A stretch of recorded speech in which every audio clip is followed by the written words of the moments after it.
I'm Sharon Bill. Welcome to my Music Theory Tuition series where I work with you step by step through the ABRSM Discovering Music Theory grades.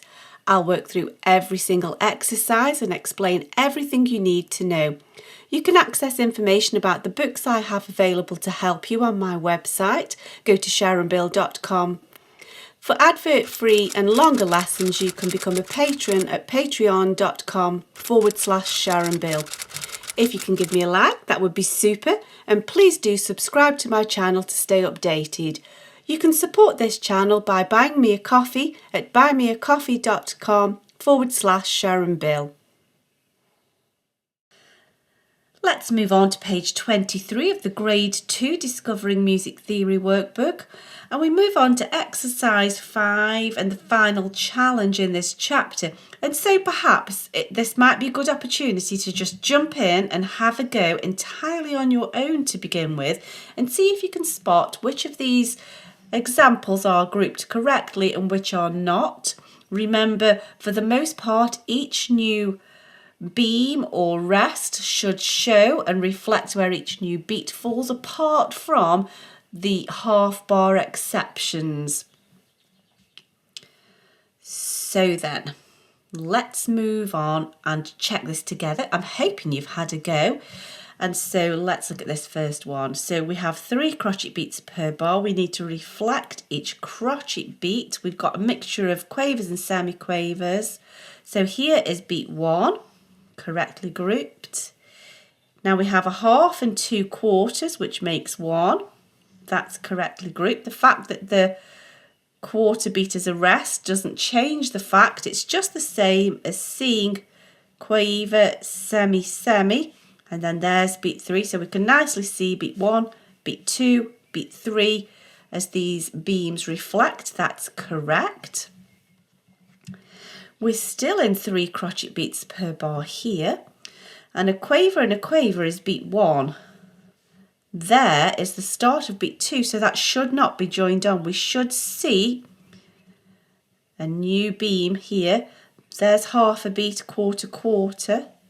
That should be there just as this one is. And so that one is wrong, isn't it?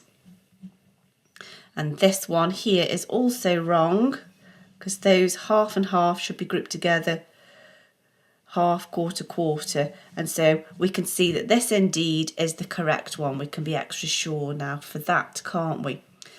Let's look at this one now, where we've got 4 crotchet beats per bar. So we have 2 beats here, and then we should have 3 in the time of 2, which is a crotchet beat 3 in the time of 2.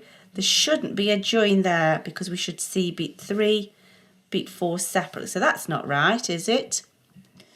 This has gone the opposite way. Instead of beaming everything, they've beamed nothing. And so that's not correct because we can't see any beaming showing where each new beat should fall. We should have a group of 3, a group of 3. Here, finally, we get the right example. So 4, 4, 1, 2, there's beat 3, there's beat 4, and the beaming reflects that because we've got 3 in the time of 2, 3 in the time of 2, beats 1, 2, 3, 4. There is our correct answer. Let's look at exercise 5C. So we have 3 minim beats per bar. So we need to see beat 1. There is a crotchet and 2 quavers, gives us another minim beat. And then there's our final minim beat. So we shouldn't have a beam between beats 2 and beats 3. So that's not correct, is it? There's beat 1. Crotchet and 2 quavers, because 2 quavers equals a crotchet. Crotchet is minim. There's beat 2. And then we have a new beam to show beat 3. I suspect that's the one we're after. Let's just double check. There's beat 1. Now here, there's the first part of beat 2. Quaver should finish the crotchet beat, which will complete minim beat 2. And then there's beat 3. And so you can see straight away how hard that is to read because you can't see where beat 1, beat 2, beat 3 falls. It's just too hard to read, isn't it? It really does bring home the point if you need to show where each new beat falls, don't you? Now then, here we have 3 quaver beats per bar, and this should be easy for us because remember in 3/8 we basically beam everything and we can have the rest within that. So all of those should be together with the rest just in that. So there we go, that's the correct one, easy peasy. Beat 1, beat 2, beat 3, all beamed together.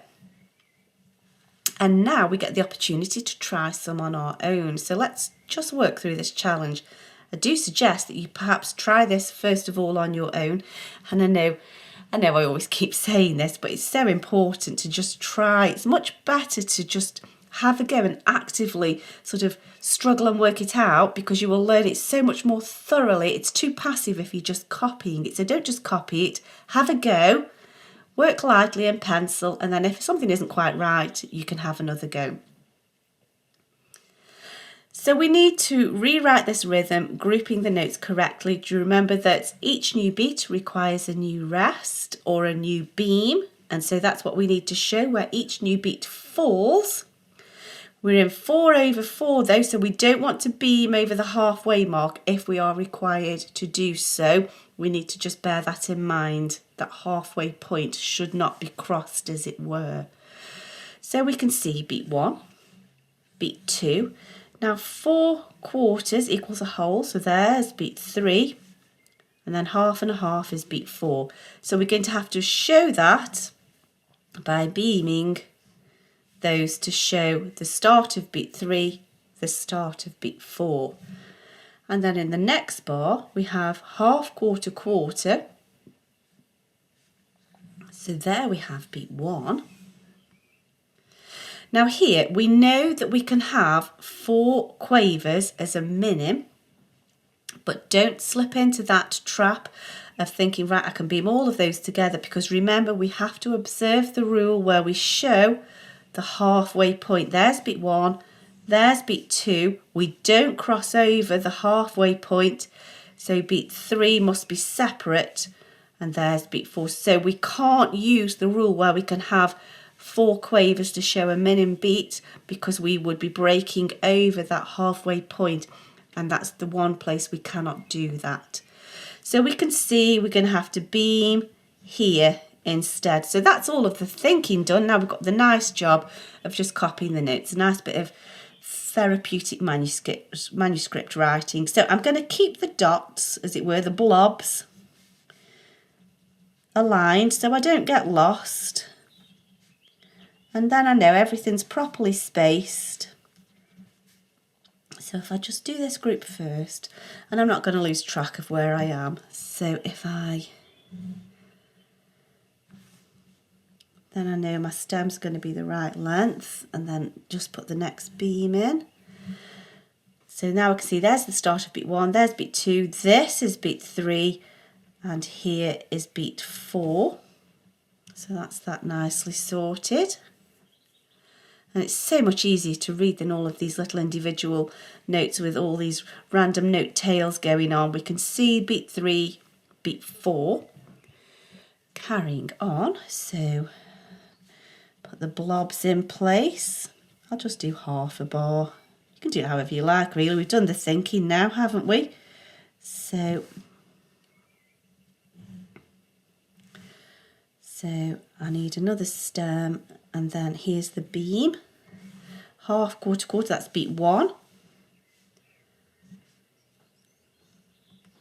Here's beat 2. We're not crossing over the halfway point. Here's beat 3.